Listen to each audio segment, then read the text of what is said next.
नमस्कार। राति 8 बजेको जनता समाचारमा स्वागत छ। म अनिस्मा बस्नेत। म कावेरी पौडेल। सबैभन्दा पहिले प्रमुख समाचार। नेपाली कांग्रेसको 14औं महाधिवेशन भृकुटी मण्डपमा सुरु। आफू नेतृत्वको सरकार बनेपछि जनताले मुक्तिको महसुस गरेको प्रधानमन्त्री देउवाको दाबी। सरकारको पनि नेता हुन देउवालाई एमाले अध्यक्ष ओलीको सुझाव। नेपालमा राजतन्त्रको भविष्य नभएको एकीकृत समाजवादीका अध्यक्ष नेपालको तर्क। पूर्व प्रहरी नायब महानिरीक्षक रमेश खरेलद्वारा नेपाल सुशासन पार्टीको घोषणा। देश सुहाउँदो एजेन्डा लिएर अघि बढ्ने भनाई। अफगानिस्तानबाट गएका 40,000 मानिसलाई आश्रय दिने युरोपेली संघका 15 राष्ट्रको निर्णय। जर्मनीमा सबैभन्दा बढी शरणार्थी। र मनाङ मस्याङदी शहीद स्मारक लिग ए डिभिजन लिगको शीर्ष स्थानमा फ्रेन्ड्स क्लब 2-0 गोल अन्तरले पराजय।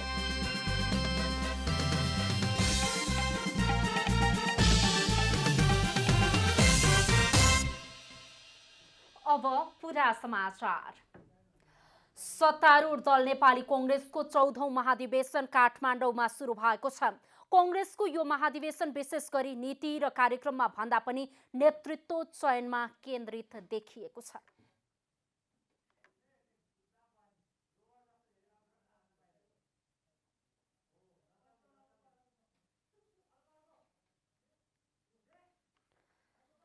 नेपाली कांग्रेसको 14औं महाधिवेशनमा स्वदेश तथा विदेशका शीर्ष नेताहरूले शुभकामना व्यक्त गरेका छन्। नेपालको विभिन्न राजनीतिक आन्दोलनमा कांग्रेसको महत्त्वपूर्ण योगदान रहेको भन्दै सबै दलका नेताहरूले प्रशंसा व्यक्त गरेका छन्। शुक्रबार नेपाली कांग्रेसको 14औं महाधिवेशनको उद्घाटन सत्रमा बोल्दै नेकपा एकीकृत समाजवादीका अध्यक्ष एवं पूर्व प्रधानमन्त्री माधव कुमार नेपालले नेपालमा राजतन्त्रको भविष्य नभएको दाबी गर्नु भएको छ। उहाँले नेपालको राजनीतिमा कालो बादल मडारिन खोजिरहेको बताउँदै राजतन्त्रलाई फेरि सुर उठाउने दुस्साहस नगर्न चेतावनी समेत दिनुभयो। नेपालको राजनीतिमा कालो बादल मडारिन खोजिरहेको छ, त्यस हुनाले सावधान म भन्न चाहन्छु। प्रतिगामी तत्त्वहरूलाई भन्न चाहन्छु, फेरि शिर उठाउने दुस्साहस गर्ने काम नगर्नुहोस्। अब नदीको प्रवाह अगाडि बढिसकेको छ, त्यो फेरि पछाडि जान सक्दैन। त्यस हुनाले नेपालमा राजतन्त्रको कुनै भविष्य छैन, कुनै सम्भावना छैन। त्यस्तो दुस्साहस कसैले नगरून्।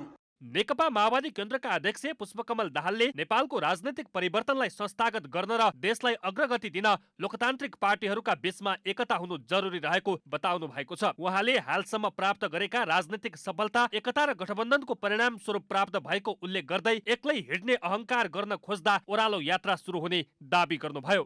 सत्तामा पुगेपछि कहीँ न कहीँ नेतृत्व पंक्ति या राजनीतिक दलहरू आफ्नो प्रतिज्ञा र प्रतिबद्धताबाट विचलित हुन्छन्। किन जनताले सोचे जस्तो गरी काम गर्न सक्दैनन्, किन सुशासन दिन सक्दैनन्, किन भ्रष्टाचार रोक्न सक्दैनन्। आन्दोलनमा त्यत्रो त्याग तपस्या र बलिदान गर्न सक्ने पार्टीहरू सत्तामा पुग्दा किन सत्ता लिप्साबाट विसङ्गति र विकृतिको शिकार हुन्छन्। मलाई लाग्छ हामी सबैले खोजी गर्नुपर्ने विषय यही नै छ। कार्यक्रममा बोल्दै नेकपा एमालेका अध्यक्ष केपी शर्मा ओलीले केही साना दलहरूलाई कांग्रेसले साथ दिएन भने के हुन्छ भन्ने पीर परेको बताउनु भएको छ। आफ्ना आफ्ना स्वार्थको रोटी सेकाउने कुरा र त्यस अनुसारको राजनीति होइन। केही साना दलहरूलाई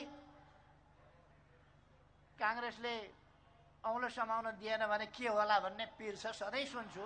आदरणीय साथीहरू, हामी राष्ट्र निर्माणका काममा एकजुट भएर अगाडि बढ्नुपर्छ। नेपाली कांग्रेस सबैलाई साथ लिएर चलोस्, मेरो कुनै आपत्ति छैन। तर नेपाली कांग्रेस अरूका नीतिका पछाडि होइन, आफ्ना नीतिमा अरूलाई हिँडायोस्। भर्खरको बाछो हिँड्न जान्दैन, अलिक बढी कुद्छ क्या।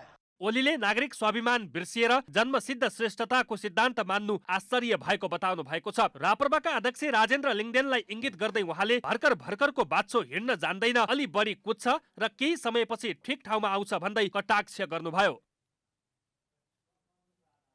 सत्तारूढ दल नेपाली कांग्रेसको 14औं महाधिवेशन काठमाडौँमा सुरु भएको छ।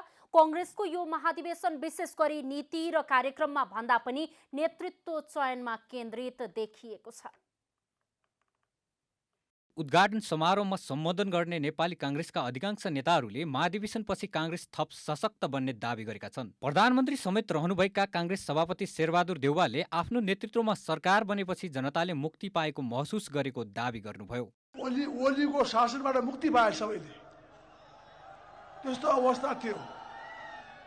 त्यस्तो अवस्थाबाट अब हाम्रो अगाडि त्यो मुक्ति जो पाएका छौँ त्यसलाई बचाउने हो कि नबचाउने हो?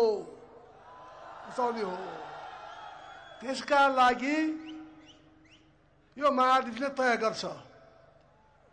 यो महाधिवेशनले यो डर त्रासबाट मुक्त समाज, फेरि यो कुनै किसिमको पनि यो तानाशाही सरकार नआओस् भन्नका लागि यो महाधिवेशनले निर्णय गर्नुपर्छ। निर्णय गरेको खण्डमा आउँदो सरकार कांग्रेसको हुन्छ, गाउँदेखि माथिसम्म। नेपाली कांग्रेसका पूर्व महामन्त्री कृष्णप्रसाद सिटौलाले 13औं महाधिवेशनदेखि अहिलेसम्म आउँदा पार्टीभित्र धेरै उतार चढावहरू देखिएकोले अब पार्टीलाई अझै बलियो बनाएर लैजानुपर्ने अवस्था आएको बताउनुभयो। आन्तरिक प्रतिस्पर्धाले तल्लो तहसम्मै विभाजन देखिएको उहाँको भनाइ छ। लोकतन्त्र र लोकतान्त्रिक शासन पद्धतिको रक्षा गर्नका लागि नेपाली कांग्रेस पार्टीमा तदनुरूप आफ्नो पार्टीभित्रको आचरण, व्यवहार, शैली, पार्टीभित्र मूल्याङ्कन पद्धति सम्पूर्ण कुराहरूमा पनि सुधारको त्यत्तिकै जल्दोबल्दो आवश्यकता छ। यस्तै नेपाली कांग्रेसका वरिष्ठ नेता रामचन्द्र पौडेलले महाधिवेशनमा नीति र कार्यक्रममा छलफल नभएको र समयमा महाधिवेशन गर्न नसकेको भन्दै पार्टी नेतृत्वको आलोचना गर्नुभयो। उहाँले पार्टीमा नेतृत्वको गति रोकिएको भन्दै अब कार्यकर्ताले मूल्याङ्कन गर्ने बेला आएको बताउनुभयो। अहिले हामी कसरी प्रतिपक्षसँग सामना गर्न सक्ने कांग्रेस बनाउन सक्छौं, कसरी यो राष्ट्रको भरोसाको केन्द्र हुने कांग्रेस बनाउन सक्छौं, कसैले जनताले कसैले पनि एउटा चाहिँ नकार्न नसक्ने र सबैले सम्मान गर्ने राजनीतिलाई कसरी सम्मानित क्षेत्र बनाउने कांग्रेस बनाउन सक्छौं, आज त्यही कुराको निर्णय यो महाधिवेशनबाट गर्नुपर्ने छ। उत्साह, एकता र रूपान्तरण सफल बनाऊ नेपाली कांग्रेसको 14औं महाधिवेशन भन्ने मूल नाराका साथ शुक्रबारबाट सुरु भएको महाधिवेशन 27 गते नयाँ नेतृत्व चयन गरी समापन हुनेछ। शनिबार उम्मेद्वार मनोनयन दर्ताको समय तोकिएको छ भने सोमबार बिहानैदेखि मतदान प्रक्रिया सुरु हुने निर्वाचन कार्यतालिकामा उल्लेख छ। महाधिवेशनले 14 जनाको पदाधिकारी सहित 167 जनाको केन्द्रीय समिति बनाउनेछ। नेपाली कांग्रेसको 14औं महाधिवेशनबाट आगामी नेतृत्व कस्तो आउला? यो प्रश्नको उत्तर देशभरबाट आएका 4,500 प्रतिनिधिको विवेकमा भर पर्नेछ। क्यामेरामा जेपी श्रेष्ठ र जयराज थपलियाका साथ महेश कठायत, काठमाडौँ। अन्तर्राष्ट्रिय मानवाधिकार दिवस नेपालमा पनि विविध कार्यक्रम गरी मनाइएको छ।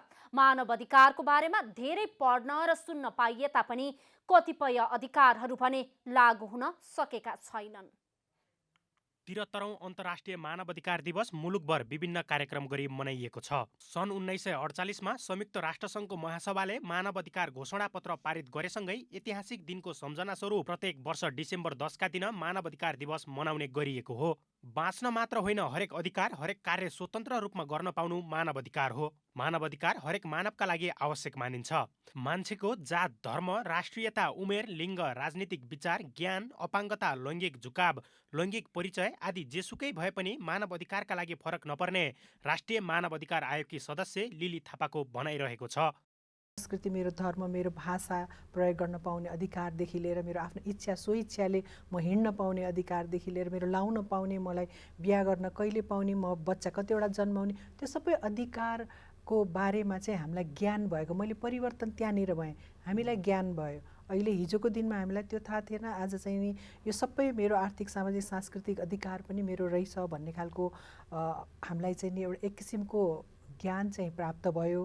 तर त्यसलाई कसरी लिने, त्यसलाई कसरी प्रयोग गर्ने, प्रयोग नभएमा के गर्ने भन्ने खालको त्यहाँ ठुलो ग्याप चाहिँ छ। हामी मानवाधिकार दिवस प्रत्येक वर्ष मनाउँदै आएका छौँ, तर नेपालको मानवाधिकारको अवस्था खस्कँदो अवस्थामा रहेको पाइन्छ। म्याग्ना कार्टा, फ्रान्सेली क्रान्ति, बेलायती क्रान्ति, मानवाधिकारको विश्वव्यापी घोषणा लगायत थुप्रै राजनीतिक घटना र संवैधानिक एवं कानुनी व्यवस्था तथा व्याख्याबाट मानवाधिकारको प्रयोग पक्षमा निखार आएको मानिए तापनि राजनीतिक अस्थिरताको कारण नेपालमा मानवाधिकारको अवस्था कमजोर हुँदै गएको पाइन्छ। रूपमा यो मानवाधिकारको स्थिति नेपालमा तपाईँको सन्तोषजनक छैन। अहिले पनि तपाईँको व्यक्तिको हत्या चाहिँ अथवा मृत्यु चाहिँ तपाईँको कस्टडीमा हुन्छ। कस्टडी भनेको त राज्यले जिम्मा लिएको हो नि त। हिरासतमा लिनु भनेको तपाईँ हामीलाई त त्यो राज्यको जिम्मामा जाने कुरा छ। राज्यको जिम्मामा हुँदाखेरि कुनै व्यक्तिको मृत्यु हुन्छ भने त्योभन्दा ठुलो मानवाधिकार गर्न के हो? मानव अधिकार मानिसको जन्म भएपछि उसले पाउनुपर्ने नैसर्गिक अधिकारभित्र पर्ने गर्दछ। सम्मानित जीवनका लागि चाहिने सबै आधारभूत आवश्यकताहरू मानव अधिकारभित्रै परे पनि आर्थिक र सामाजिक अधिकार भने आजसम्म प्राथमिकतामा पर्न सकेको छैन। अन्तर्राष्ट्रिय सन्धिहरू बने, यो इन्टरनेसनल कोभिनेन्टहरू सिभिल पोलिटिकल राइट र इकोनोमिक सोसल कल्चरल राइट्सको आयो। एउटा ठुलो तबका जुन हाम्रो यो शीत युद्ध थियो नि, त्यसले के भन्यो भने नागरिक अधिकार र राजनीतिक अधिकार प्राथमिकतामा पर्नुपर्छ। तर यो आर्थिक सामाजिक अधिकारहरू चाहिँ तिनीहरूलाई बढी स्रोत चाहिन्छ, रिसोर्सेसहरू बढी हुने भएर राज्यले गर्न सक्दैन भने एउटा ठुलो डिबेट भएर जन्मभन्दा अघि नै लिङ्ग परीक्षण गरेर अवस्था अनुसार गर्भ तुहाउने कार्यले जन्म लिने अधिकारबाट वञ्चित भएको पाइन्छ। जन्मपछि बालबालिका, किशोर किशोरी, युवा वा ज्येष्ठ नागरिक हुँदा उमेर र आवश्यकता अनुसार पाउनुपर्ने सुविधा वा अधिकार प्राप्त भयो भने मात्र मानव अधिकारले साकार रूप लिएको मान्न सकिन्छ। क्यामेरा ब्युरोका साथ यशोदा चौलागाई, काठमाडौँ। प्रधानमन्त्री शेरबहादुर देउवाले द्वन्द्वकालीन घटनाका पीडितहरूलाई चाँडै न्याय दिलाउने प्रतिबद्धता व्यक्त गर्नुभएको छ। राष्ट्रिय मानवाधिकार आयोग नेपालद्वारा शुक्रबार काठमाडौँमा आयोजित 73औं अन्तर्राष्ट्रिय मानवाधिकार दिवस कार्यक्रममा बोल्दै प्रधानमन्त्री देउवाले द्वन्द्वकालीन घटनाका पीडितहरूलाई चाँडै न्याय दिलाउने बताउनु भएको हो। देउवाले नेपालमा मानवाधिकार सम्बन्धी धेरै अधिकार दिइएको बताउँदै राम्रोसँग क्षतिपूर्ति दिएर भए पनि द्वन्द्वकालीन घटनाका पीडितहरूलाई न्याय दिलाउने प्रतिबद्धता व्यक्त गर्नुभयो। प्रधानमन्त्री देउवाले नेपालले गरिरहेको कामको प्रशंसा सारा संसारले नै गरेको भन्दै मानवाधिकार सम्बन्धी आवश्यक काम गर्न सरकार तयार रहेको बताउनुभयो। नेपालको मानवाधिकारका प्रति अत्यन्तै चाहिँ धेरै ठुलो सुधार भएको कुरा अन्तर्राष्ट्रिय जगतले पनि मानेको छ। मानवाधिकारमा हामीले धेरै चाहिँ हामीले अधिकार दिएका छौँ। जो चाहिँ पछाडि परेका महिला, दलित, जनजाति सबैलाई हामीले चाहिँ आरक्षण दिएका छौँ, अधिकार दिएका छौँ। कार्यक्रममा राष्ट्रिय मानवाधिकार आयोग नेपालका अध्यक्ष तपबहादुर मगरले राष्ट्रिय मानवाधिकार आयोगमा वर्तमान पदाधिकारी नियुक्तिपछि आयोगले सन् 2021 देखि 2026 सम्मका लागि रणनीतिक योजना निर्माण गरेको बताउनुभयो। अध्यक्ष मगरले नेपालमा 30% नागरिकमा मात्रै खोपको पहुँच पुगेको भन्दै सरकारले खोपको मात्रामा वृद्धि गर्दै सबै नागरिकको पहुँचमा पुर्याउनु पर्ने बताउनुभयो। कोरोना महामारी विरुद्धको खोप नेपालमा पनि आइसकेको अवस्था छ।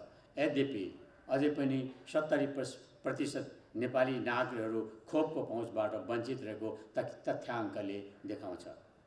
सबै नागरिकको लागि खोप पहुँच वृद्धि गर्नेतर्फ भूकम्प तथा बाढी पीडितहरूको पुनर्स्थापना र राहतका कार्यक्रमहरू वृद्धि गर्नेतर्फ नेपाल सरकारको ध्यान केन्द्रित गर्न चाहन्छु। अध्यक्ष मगरले दिगो विकासका 17वटा लक्ष्यहरू मानवाधिकारसँग सम्बन्धित भएकाले यसलाई जनताले अनुभूति गर्ने गरी कार्यान्वयन गर्न पनि आग्रह गर्नुभयो। उहाँले मौलिक हकको कार्यान्वयन तथा मानवाधिकारसँग सम्बन्धित नीतिहरूको कार्यान्वयन अवस्थाको पनि समीक्षा गर्न आवश्यक रहेको बताउनुभयो।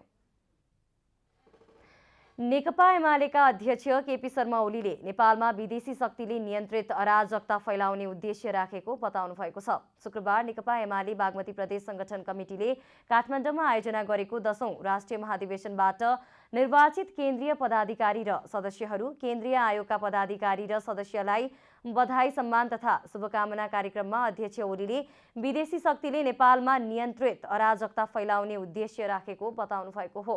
नेपालमा कूटनीतिक क्षेत्रमा काम गरेर फर्किएको एक कूटनीतिज्ञले लेखेको पुस्तकले सो कुरा स्पष्ट पारेको उल्लेख गर्नुभयो। अध्यक्ष ओलीले नेपालमा विदेशीको हातको नियन्त्रित अराजकता र अस्थिरता पस्न नदिने र पसिहालेमा पराजित गर्ने बताउनुभयो।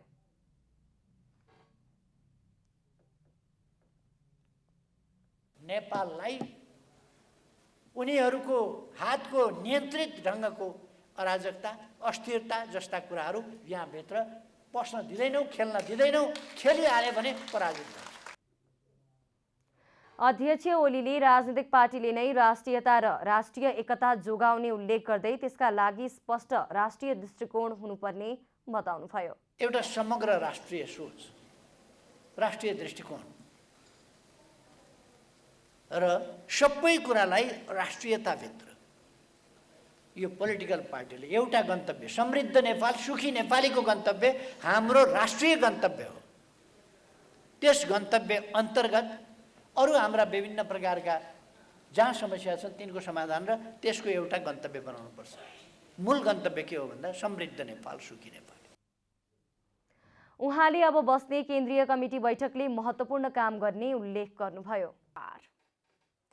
नेपाल प्रहरीका पूर्व प्रहरी नायब महानिरीक्षक रमेश खरेलले नयाँ पार्टी घोषणा गर्नु भएको छ। शुक्रबार काठमाडौँमा पत्रकार सम्मेलन गर्दै पूर्व डीआईजी खरेलले नेपाल सुशासन पार्टी घोषणा गर्नु भएको हो।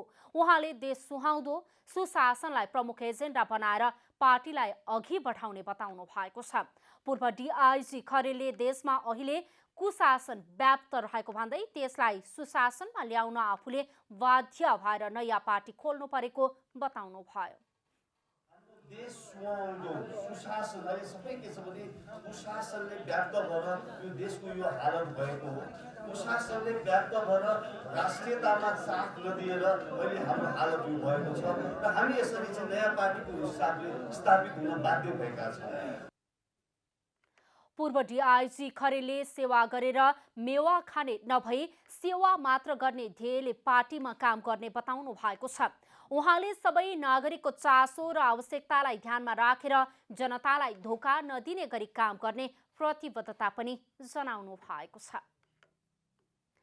वैदिक दर्शनहरूमा भौतिकवादी दृष्टिकोणको सम्मिश्रण कतिको पाइन्छ भन्ने कुरामा द्वन्द्ववादी आयामबाट खोज्ने अध्येताहरूले प्रशस्त प्रकाश पार्ने गरेका छन्। समाजको ऐतिहासिक विकास क्रममा समतामूलक समाजको परिकल्पना हुँदै गर्दा वैदिक कालमा नै त्यसको अवस्थितिको पनि खोजी गरिने गरेको छ।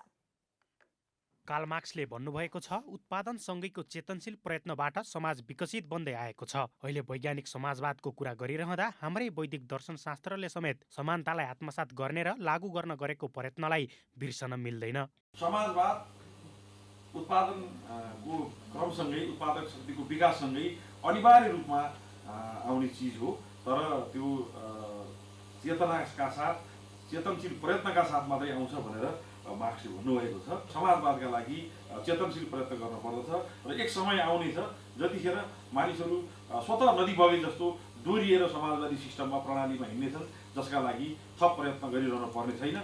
वैदिक साम्यवाद र वैज्ञानिक समाजवादको तुलनात्मक अध्ययन पुस्तकको विमर्श कार्यक्रममा बोल्दै प्राज्ञ एवं पुस्तकका लेखक गोपीरमण उपाध्यायले वैदिक कालका दर्शनशास्त्रहरूले समानताको वकालत गर्दै त्यसतर्फ प्रेरित गरेको पाइनु साम्यवादको परिकल्पना भएको बताउनु भएको छ, जसलाई बुझ्न भौतिकवादी दृष्टिकोण आवश्यक भएको बताउँदै पूर्वीय वाङ्मयलाई भौतिकवादी आयामबाट हेर्ने श्रृङ्खलामा अन्तिम पुस्तकका रूपमा यस पुस्तकलाई थप्न पाउँदा खुसी लागेको बताउनु भएको छ। जुन प्रकारको आदिमकालीन परिस्थिति थियो त्यस बेलाको दार्शनिक चिन्तन प्रस्तुत थियो। त्यसपछि जब वर्ग विभाजन भयो, वर्ग विभाजन भइसकेपछि अनि व्यक्तिगत सम्पत्तिको आधारमा चाहिँ जब वर्ग विभाजन भएर गयो, दर्शनमा पनि विभाजन भएर आयो अनि त्यो क्रम अहिले पनि जारी छ। कार्यक्रममा नेपाल प्रज्ञा प्रतिष्ठानका सदस्य सचिव जगत प्रसाद उपाध्यायले वैदिक पूर्वीय वाङ्मयमा चेतना र पदार्थको विकासक्रम र अन्तर सम्बन्धका बारेमा प्रशस्त विचारहरू भए पनि त्यसलाई लिपिबद्ध नगरिएकोमा प्रज्ञा प्रतिष्ठानले त्यसलाई लिपिबद्ध गर्न पुस्तक प्रकाशित गरेको बताउनुभयो। सङ्गच्छदम सम्बद्धम सम्भो मनांसी जानताम छ नौ भनौँ सँगै खाउँ छ नौ छ नआउ सँगै एकअर्काको रक्षा गरौँ भनेर हाम्रा वैदिक मन्त्रहरूमा जुन समानताका कुराहरू छन्, स्वतन्त्रताका कुराहरू छन्, हेर्नु नो स्वातन्त्र्य परम सुखम पारतन्त्र्य परम दुखम अप्रवासी गृही नित्यम स्वतन्त्र सुखम एदते भनेर शुक्राचार्यले प्रजातन्त्रको पनि स्वतन्त्रता भन्दा अर्को सुख छैन, परतन्त्रता भन्दा अर्को दुःख छैन। कार्यक्रममा बोल्दै नेता प्रदीप ग्याउलीले वैदिक कालमा दर्शनशास्त्रहरूले पदार्थ प्रकृति र त्यसको प्रयोगका सम्बन्धमा भौतिकवादी तौरबाट गरिएको व्याख्यालाई पछिल्लो समय धर्मका रूपमा विकसित गरिनुले त्यसको खोजी कार्य बढी हुन नसकेको बताउनु भएको छ। यति समृद्ध वैदिक साम्यवादी समाजले निर्माण गरेका ती मूल्यहरूले आजको हाम्रो चिन्तन परम्परालाई कसरी प्रभावित गरिरहेका छन्, आजका चिन्तन परम्पराहरूमा तिनीहरू कसरी जोडिन्छन्। जनता टेलिभिजनद्वारा आयोजित पुस्तकमाथिको विमर्श कार्यक्रममा टेलिभिजनका नायब महाप्रबन्धक अशेष घिमिरे, नेताहरू प्रमेश हमाल, समीर सिंह, रमेश भट्टराई लगायतको उपस्थिति थियो। क्यामेरा ब्युरोका साथ विकास पौडेल, काठमाडौँ। पछिल्लो 24 घण्टामा देशभर थप 259 जनामा कोरोना भाइरस संक्रमण पुष्टि भएको छ। स्वास्थ्य तथा जनसङ्ख्या मन्त्रालयका अनुसार देशभरका प्रयोगशालामा 10,487 जनाको PCR र एन्टिजेन परीक्षण गर्दा 259 जनामा संक्रमण पुष्टि भएको हो। पछिल्लो 24 घण्टामा थप 337 जना कोरोना संक्रमण मुक्त भएका छन् भने 3 जनाको मृत्यु भएको छ। शुक्रबार थपिएसँगै नेपालमा कोरोना संक्रमितको कुल संख्या 9,19,514 पुगेको छ। यो सँगै नेपालमा कोरोनाबाट मृत्यु हुनेको संख्या 11,552 पुगेको छ भने 8,06,237 जना संक्रमण मुक्त भएको तथ्याङ्क छ। मन्त्रालयका अनुसार हाल देशभर सक्रिय संक्रमितको संख्या 5,997 जना रहेका छन्, जसमध्ये 5,720 जना होम आइसोलेसनमा रहेका छन् भने 277 जना संस्थागत आइसोलेसनमा रहेका छन्। कोरोनाका बिरामी मध्ये 115 जना आइसियु र 31 जना भेन्टिलेटरमा उपचाररत रहेका छन्। सरकारले पुस 4 गतेदेखि 58 जिल्लाका बालबालिकालाई मोडर्ना खोप दिने भएको छ। यसअघि बालबालिकालाई खोप नचलाएका जिल्ला छनौट गरी मोडर्ना खोप दिने तयारी गरेको स्वास्थ्य सेवा विभाग परिवार कल्याण महाशाखाले जनाएको छ। मोडर्ना खोप 12 देखि 17 वर्ष उमेर समूहका बालबालिकालाई दिइनेछ। खोप 78 वटा जिल्लाका विद्यालयहरूमा दिइने महाशाखाले जनाएको छ। मोडर्ना खोप यसअघि फाइजर खोप सञ्चालन गरेका 19 जिल्ला बाहेक सबै जिल्लामा सञ्चालन गरिने पनि महाशाखाले बताएको छ। यसअघि फाइजर खोप काठमाडौँ, ललितपुर, भक्तपुर, मोरङ, सुनसरी, सप्तरी, पर्सा, झापा, धनुषा, चितवन, काभ्रे, कास्की, बागलुङ, रूपन्देही, दाङ, बाँके, सुर्खेत, कैलाली र डडेलधुरामा लगाइएको थियो। झापाको अर्जुनधारा नगरपालिका वडा नम्बर 9 मा रहेको सलबाडी नजिकै फाल्गुनन्द स्मृति प्रतिष्ठानले धार्मिक पर्यटन स्थल तयार पारेको छ। धार्मिक पर्यटनलाई प्रवर्धन र विकास गर्ने उद्देश्यले नमुना सामुदायिक वन क्षेत्रभित्र किरातेश्वर हाङसाम थेवा युमा माङहिम धार्मिक स्थलको भौतिक संरचना निर्माण गरिएको हो। जस अन्तर्गत 2074 सालमा निर्माण सुरु गरिएको माङहिम 2075 सालमा आएर सम्पन्न भएको थियो। माङहिमसँगै किरात धर्मका आस्थाका धरोहर महागुरु फाल्गुनन्द लिङदेनको 8 फिट 5 इन्च अग्लो पूर्ण कदको शालिग निर्माण भएको थियो। स्थानीय सरोकारवालाको सहमतिमा किरातेश्वर हाङसाम थेवा युमा माङहिम स्थापना गरिएको समितिका प्रचार प्रसार समिति संयोजक लवकुश गौतमले बताए। बहुधार्मिक पर्यटकीय स्थलको पहिचान बनाउन सफल नमुना सामुदायिक वन उपभोक्ता समूहको वन क्षेत्रमा रहेको यस किरातेश्वर हाङसाम थेमा युवा माङहिम यस क्षेत्रका बसोबास गर्ने सम्पूर्ण किरात धर्मावलम्बीहरूको पवित्र धार्मिक तीर्थस्थल रहेको छ। शालिगको अनावरण र माङहिमको उद्घाटन मङ्सिर 26 गते नेपाल प्रज्ञा प्रतिष्ठानका कुलपति गंगा प्रसाद उप्रेती, किरात धर्मगुरु आत्मानन्द लिङदेन र गुरुआमा पवित्र हाङमाले उद्घाटन गर्ने कार्यक्रम तय भएको आयोजक समितिका कोषाध्यक्ष खगेन्द्र इङनामले जानकारी दिनुभयो। विश्व शान्ति मानव एकताको नारा दिँदै हामी त्यो पूजा सम्पन्न गर्छौँ, प्राण प्रतिष्ठान गर्दै सम्पन्न गर्छौँ र 26 गते गुरुको बाहुलीबाट यसलाई अनावरण गर्छौँ।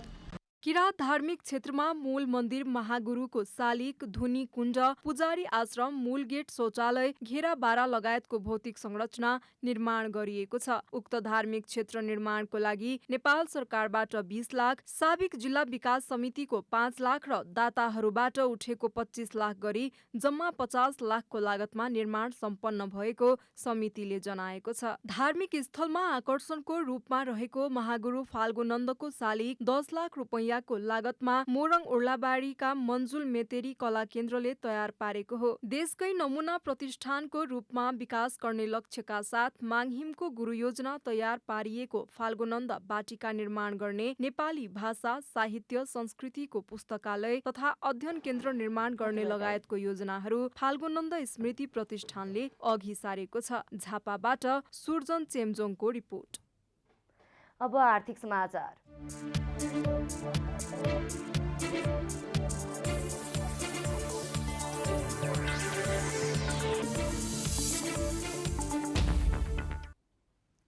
नाडा अटोमोबाइल्स एसोसिएसन नेपालको अध्यक्षमा ध्रुवबहादुर थापा विजयी हुनुभएको छ। अर्का प्रतिद्वन्दी कर्णकुमार चौधरीलाई 66 मतले पराजित गर्दै थापा नाडाको अध्यक्षमा विजयी हुनुभएको हो।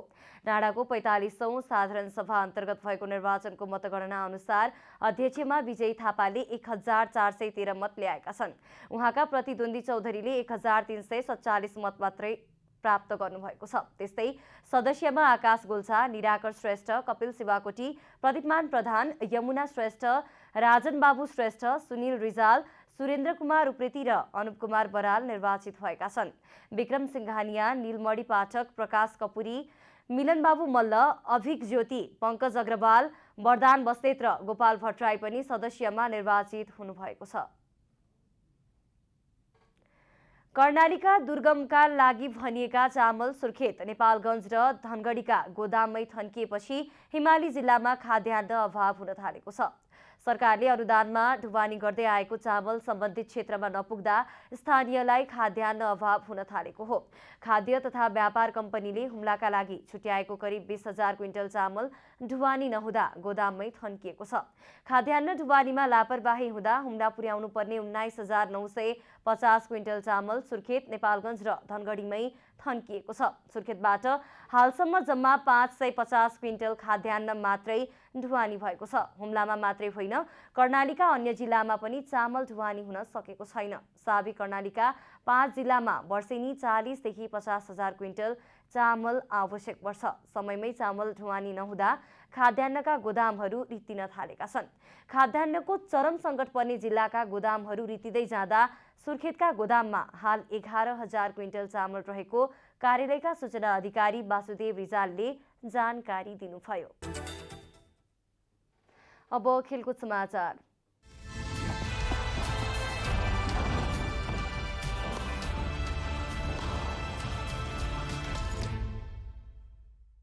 मनाङ मर्स्याङ्दी क्लब शहीद स्मारक लिग ए डिभिजन लिग फुटबलको शीर्ष स्थानमा उक्लिएको छ। त्रिपुरेश्वर स्थित दशरथ रङ्गशालामा शुक्रबार फ्रेन्ड्स क्लबलाई 2-0 गोल अन्तरले पराजित गर्दै मनाङ शीर्ष स्थानमा उक्लिएको हो।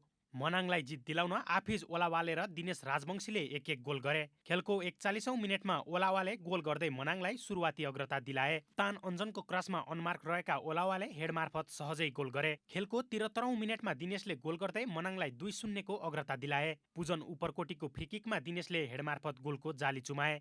जितसँगै मनाङले 4 खेलमा 10 अङ्क जोडेको छ। मनाङको यो तेस्रो जित हो। फ्रेन्ड्स 4 खेलमा 2 अङ्क जोडेर 10औं स्थानमा रहेको छ। फ्रेन्ड्सको यो दोस्रो हार हो। खेलमा मनाङका ओलावाले म्यान अफ द म्याच चुनिए। इमर्जिङ प्लेयरको अवार्ड फ्रेन्ड्सका अनिल महर्जनले हात पारे। यसैगरी विभागीय टिम त्रिभुवन आर्मी क्लब शहीद स्मारक लिग ए डिभिजन फुटबलको दोस्रो स्थानमा उक्लिएको छ। शुक्रबार भएको खेलमा च्यासल युथ क्लबलाई 2-0 गोल अन्तरले पराजित गर्दै आर्मी दोस्रो स्थानमा उक्लिएको हो। त्रिपुरेश्वर स्थित दशरथ रङ्गशालामा आर्मीलाई जित दिलाउन जर्ज प्रिन्स कार्की र जगजित श्रेष्ठले 1-1 गोल गरे। आर्मीले दुवै गोल पहिलो हाफमा निकालेको थियो। जितसँगै आर्मीले 4 खेलमा 8 अङ्क जोडेको छ। नेपाल क्रिकेट सङ्घ क्यानले पुबुदु दासानायकेलाई मुख्य प्रशिक्षक नियुक्त गरेको छ। क्यानको प्रशिक्षक छनौट समितिले दासानायकेलाई मुख्य प्रशिक्षकमा नियुक्त गरेको हो। अब क्यानको बोर्ड बैठक बसेर दासानायकेलाई मुख्य प्रशिक्षकमा नियुक्ति गरेको निर्णय अनुमोदन गर्नेछ। यसअघि दासानायके सन् 2011 देखि 2015 सम्म नेपालका मुख्य प्रशिक्षकका रूपमा रहेका थिए। उनकै प्रशिक्षणमा नेपालले पहिलो पटक सन् 2014 मा आइसिसी T20 विश्वकप खेलेको थियो। दासानायकेलाई नेपालको एक सफल क्रिकेट प्रशिक्षकको रूपमा लिइन्छ। मुख्य प्रशिक्षक डेभ वाटमोरले राजीनामा दिएपछि नेपाली टिम मुख्य प्रशिक्षक विहीन रहेको थियो। ओमानमा भएको आइसिसी विश्वकप क्रिकेट लिग 2 को त्रिकोणात्मक 1 दिवसीय सिरिजपछि वाटमोरले राजीनामा दिएका थिए। दोस्रो संस्करणको साफ अन्डर 19 महिला फुटबल च्याम्पियनसिप शनिबारबाट बङ्गलादेशमा सुरु हुँदैछ। नेपालले शनिबार नै आफ्नो पहिलो खेल बङ्गलादेश विरुद्ध खेल्दैछ। यसअघि सन् 2018 मा भुटानमा भएको पहिलो संस्करण अन्डर 18 टिम बीच भएको थियो। तर पनि नेपालका लागि बङ्गलादेश विरुद्धको खेल बदला लिने एक मौकाको रूपमा रहनेछ। पहिलो संस्करणमा बङ्गलादेश विरुद्ध पराजित भएपछि नै नेपालले उपविजेतामा चित्त बुझाउनु परेको थियो। फाइनलमा नेपाललाई 1-0 ले पराजित गर्दै बङ्गलादेशले पहिलो संस्करणको उपाधि जितेको थियो। उपाधिसँगै यसपटक नेपालको लक्ष्य पनि बङ्गलादेश र भारतलाई पराजित गर्नु रहेको छ। खेलमा आयोजक बङ्गलादेश सहित नेपाल, भुटान, भारत र श्रीलङ्काले सहभागिता जनाएका छन्। राउन्ड रोबिनको खेलपछि शीर्ष 2 टोली फाइनलमा प्रवेश गर्नेछन्। नेपालले दोस्रो खेल श्रीलङ्का विरुद्ध डिसेम्बर 15 मा खेल्नेछ। तेस्रो खेल भुटान विरुद्ध डिसेम्बर 17 र अन्तिम खेल भारत विरुद्ध डिसेम्बर 19 मा हुनेछ।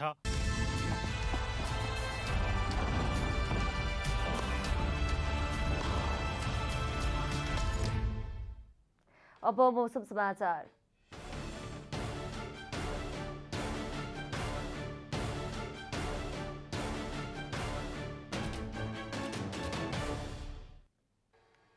आज राति प्रदेश नम्बर 1 बागमती प्रदेश र गण्डकी प्रदेशको पहाडी भूभागमा आंशिक बदली र बाँकी भूभागमा मौसम सामान्यतया सफा रहने जल तथा मौसम विभागले जनाएको छ। अब देशभरका विभिन्न स्थानका मौसम सम्बन्धी थप विवरण।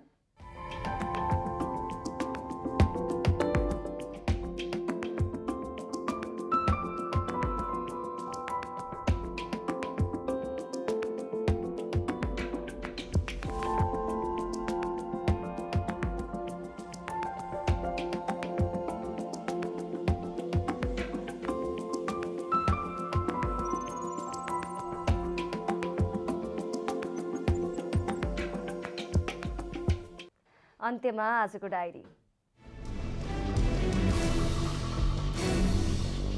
नेपाली कांग्रेसको 14औं महाधिवेशन काठमाडौँको भिरकुटी मण्डपमा सुरु भएको छ। करिब 4600 प्रतिनिधिहरू सहभागी महाधिवेशनको उद्घाटन कार्यक्रमलाई विभिन्न राजनीतिक दलका शीर्ष नेताहरूले सम्बोधन गरेका छन्। महाधिवेशनले आगामी 5 वर्षका लागि नयाँ नेतृत्व सहित 134 सदस्यीय कार्यसमिति चयन गर्नेछ भने अन्य 35 जना खुला केन्द्रीय सदस्य मनोनित हुनेछन्। नेपाल प्रहरीका पूर्व नायब महानिरीक्षक रमेश खरेलले नयाँ पार्टी घोषणा गर्नुभएको छ। शुक्रबार काठमाडौँमा पत्रकार सम्मेलन गर्दै पूर्व डीआईजी खरेलले नेपाल सुशासन पार्टी घोषणा गर्नुभएको हो। उहाँले देश सुहाउँदो सुशासनलाई प्रमुख एजेन्डा बनाएर पार्टीलाई अघि बढाउने बताउनु भएको छ। पछिल्लो 24 घण्टामा देशभर थप 259 जनामा कोरोना भाइरस संक्रमण पुष्टि भएको छ। स्वास्थ्य तथा जनसङ्ख्या मन्त्रालयका अनुसार देशभरका प्रयोगशालामा 10,487 जनाको पीसीआर र एन्टिजेन परीक्षण गर्दा 259 जनामा संक्रमण पुष्टि भएको हो। थप 337 जना कोरोना संक्रमण मुक्त भएका छन् भने 3 जनाको मृत्यु भएको छ। यसैबीच सरकारले पुस 4 गतेदेखि 58 जिल्लाका बालबालिकालाई मोडर्ना खोप दिने भएको छ। दक्षिणी मेक्सिकोमा आप्रवासी बोकेको ट्रक दुर्घटना हुँदा कम्तीमा 53 जनाको मृत्यु भएको छ। 150 भन्दा बढी आप्रवासीहरू बोकेको ट्रक चियापास राज्यको एउटा पुलमा ठोकिँदा दुर्घटना भएको हो। दुर्घटनामा परेर कम्तीमा 107 जना घाइतेलाई अस्पताल लगिएको चियापास नागरिक सुरक्षा निकायका प्रमुखले जानकारी दिएका छन्। नेपाल क्रिकेट संघले पुबुदु दासा नायकेलाई मुख्य प्रशिक्षक नियुक्त गरेको छ। अब क्यानको बोर्ड बैठक बसेर दासा नायकेलाई मुख्य प्रशिक्षकमा नियुक्त गरेको निर्णय अनुमोदन गर्नेछ। यसअघि दासा नायके सन् 2011 देखि 15 सम्म नेपालका मुख्य प्रशिक्षकको रूपमा रहेका थिए।